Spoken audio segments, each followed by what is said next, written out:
세상 사람들이 쉽게 교회 울타리를 넘어오지 못하고 또 덜어 그 울타리 안에 있는 우리들이 상처 입고 낙심하는 이유가 무엇 때문일까요? 가만히 보면 결국은 사랑의 문제 때문이라는 것을 깨닫게 됩니다. 우리가 입만 열면 사랑을 이야기하는데 정작 그런 사랑이 잘 드러나지 않기 때문이라는 거겠죠. 오늘 본문에서 예수님은 새 계명을 너희에게 주노니 서로 사랑하라. 내가 너희를 사랑한 것 같이 서로 사랑하라.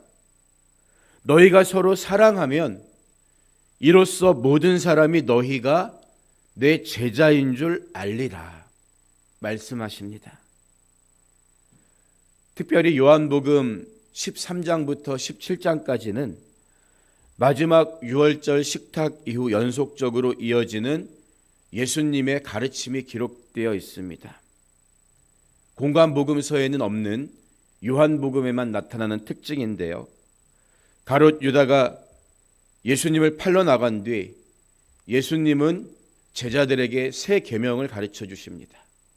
그것이 바로 서로 사랑하라는 말씀이죠. 우리가 알듯이 사랑이란 구약이나 신약 통틀어서 우리에게 가장 강조되는 말씀 가운데 하나입니다.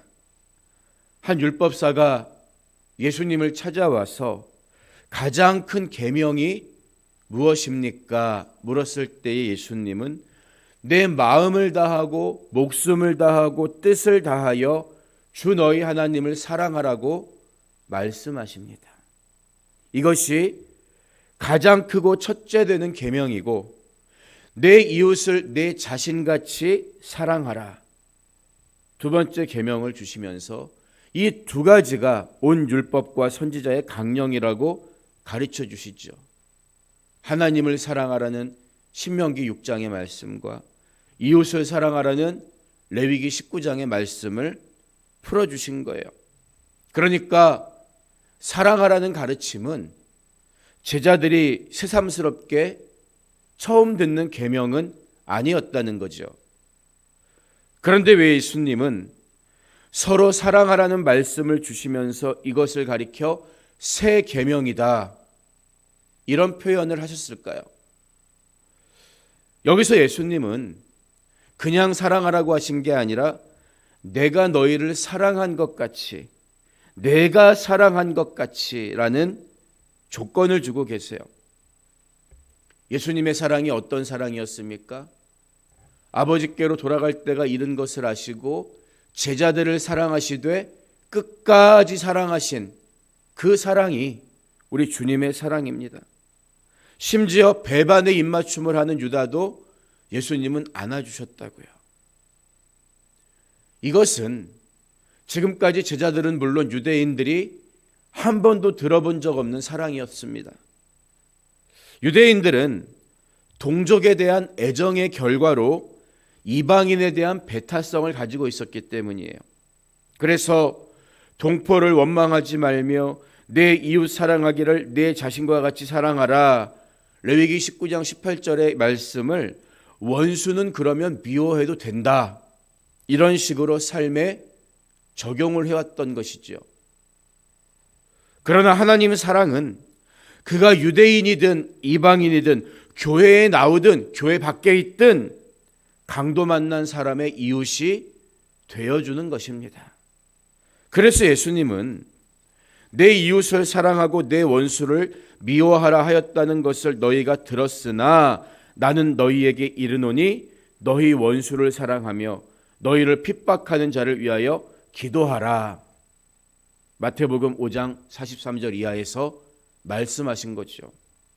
따라서 오늘 예수님이 말씀하신 새 계명은 구약의 계명과 전혀 다른 율법을 의미하는 것이 아니라 하나님이 이미 주신 율법에 대한 보다 적극적이고 실천적인 적용을 가르쳐주고 계신 것이죠. 하지만 우리는 마음에 드는 사람만 사랑하기 쉽습니다. 눈에 보이지 않는 원수는 사랑한다고 하면서도 눈에 띄는 미운 사람은 품지 못하죠.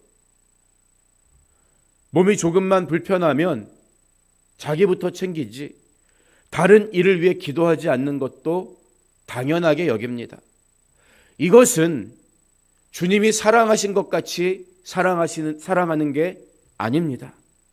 나는 죽지만 너는 살아야 한다는 것이 우리 주님의 마음이기 때문입니다. 주님처럼 생각하고 주님처럼 사랑해야 합니다. 그 마음이 없기 때문에 우리는 가시나무 같은 삶을 사는 것입니다. 그런데 우리가 오늘 한 가지 더 주의 깊게 새겨봐야 하는 말씀은 예수님은 단순히 너도 나처럼 사랑해라 이렇게 말씀하지 않으시고 우리에게 서로 사랑하라고 강조하셨다는 거예요. 예수님은 분명히 2번이나 반복해서 서로 사랑하라고 요구하십니다. 만약 부부 사이에서 아내만 남편을 사랑하고 남편은 그것을 당연히 여긴다면 그 관계가 아름답겠습니까? 부모와 자식 간에 부모만 자식을 애지중지 사랑하고 자식은 부모의 소중함을 모르고 방종한다면 그 관계는 정상적인 부모 자식의 관계라고 할 수 없을 거예요. 우리 입장에서는 하나님을 사랑하라는 말씀이나 이웃을 사랑하라는 가르침을 부정할 수 없습니다. 그러나 그 사랑이 깊어지고 튼튼해지기 위해 필요한 것은 우리도 하나님 사랑할 때 하나님의 사랑을 계속 공급받는 거예요. 또한 이웃을 사랑하되 이웃의 사랑을 받고 그 사랑에 감사하는 마음도 유지하는 것입니다. 제가 전도사 시절에 아끼던 학생이 한 명 있었어요. 공부를 특별히 잘하거나 신앙생활을 잘해서가 아니라 오히려 찢어지게 가난하고 의지할 아무 연고도 없는 아이였는데 마음이 가더라고요. 그래서 저는 더 많은 관심과 사랑을 쏟았습니다. 솔직히 말씀드리면 제 마음속에는 그런 사랑을 베푸는 제 자신이 굉장히 근사한 사람처럼 보였던 거죠. 그런데 고등학교 졸업을 하고 입대 전에 막 아르바이트를 시작한 그 녀석이 어느 날 저에게 와서 전도사님, 제가 이번에 월급 타면요 꼭 맛있는 거 사드릴게요. 그러는 거예요. 저는 대수롭지 않게 야, 네가 무슨 돈이 있어? 괜찮아. 그냥 아껴둬. 넘겨들었죠. 근데 순간 그 아이 표정이 어두워지더라고요. 그때 제가 실수했던 것은 저를 섬기고 저에게 사랑을 베풀려는 그 아이의 마음을 받아주지 못한 것이었습니다.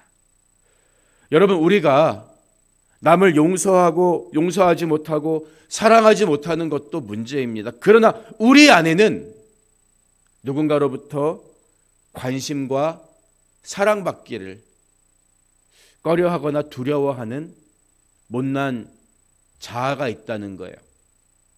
그런데 생각해 보세요. 예수님의 죽음을 끝까지 지키고 그분의 시체를 무덤에 장사 지낸 것은 아리마대 요셉이었습니다. 사람이었다고요. 하나님이 능력이 없어서 아들을 죽인 인간의 손에 다시 아들의 마지막을 맡기셨겠습니까? 예수님은 이미 다 이루셨는데. 그러나 하나님의 아들은 인간의 손에 잔인하게 찢긴 육체를 다시 인간의 손에 맡기셨다고요. 이것은 겸손하기 때문에 가능한 거예요. 마음이 온유하고 겸손하신 주님. 진심이 담긴 사랑을 진심으로 받는 것도 또 다른 사랑입니다. 사랑만 베풀고 도와주기만 하고 그것으로 만족하면 나중에는 내 의로움과 교만이라는 병에 빠질 수도 있는 거예요. 그렇기 때문에 예수님이 우리에게, 제자들에게 서로 사랑하라 이렇게 가르쳐 주신 이유는 남을 사랑하더라도 겸손하게 사랑하라는 말씀과 똑같습니다. 나도 누군가의 사랑을 받아야 살 수 있는 존재라는 거죠. 겸손한 사람만이 사랑할 수 있고 겸손한 사람만이 사랑을 받을 수도 있는 거예요. 바로 그것이 우리 예수님의 모습이었습니다. 예수님은 마지막 목숨을 주시는 순간조차 제자들에게 인정받으려고 하신 것이 아니라 허리를 숙여서 그 발을 씻겨주셨던 거예요. 우리는 설령 누군가에게 목숨을 주는 순간이 오더라도 끝까지 겸손해야 하는 것입니다. 사랑은 결코 무례히 행치 않는 것이기 때문이에요. 오늘 예수님은 새 계명을 주시면서 너희가 서로 사랑하면 이로써 모든 사람이 너희가 내 제자인 줄 알리라, 이 말씀을 하시죠. 그런데 요즘엔 제자라는 말이 너무 쉬운 표현이 되어버린 것 같습니다. 예수님이 말씀하신 그런 주님의 사랑이 흘러가지 않아도, 그런 주님의 심정이 없어도 제자 훈련 교재, 제자 훈련 과정 몇 번 끝내면 우리는 이미 예수님의 제자인 것처럼 생각하기 때문이에요. 그러나 주님의 제자가 된다는 것은 오늘 예수님 말씀처럼 주님 닮은 사랑, 주님의 심장 가지지 않고는 불가능한 것입니다. 여러분 안에 그 사랑이 있습니까? 혹시 있다가 식어버리진 않았습니까? 그런 점에서 우리는 제자이면서 오늘 또다시 제자가 되어야 하는 거예요. 그 마음으로 사랑할 수 있는 능력의 사람 되게 해달라고. 제자들과 나눈 마지막 식탁 자리에서 들려주신 오늘 예수님의 이 말씀을 기억하면서 주님처럼 생각하고 주님처럼 사랑하시기 바랍니다. 사랑은 대가를 지불하는 거예요. 주님이 목숨이라는 무엇과도 바꿀 수 없는 대가를 나를 위해 지불하신 것처럼 우리도 모든 것을 바쳐 주님을 사랑하며 그 사랑을 흘려보내며 주님 나라를 기다리는 귀한 믿음의 성도가 되시기를 주님의 이름으로 축원드립니다.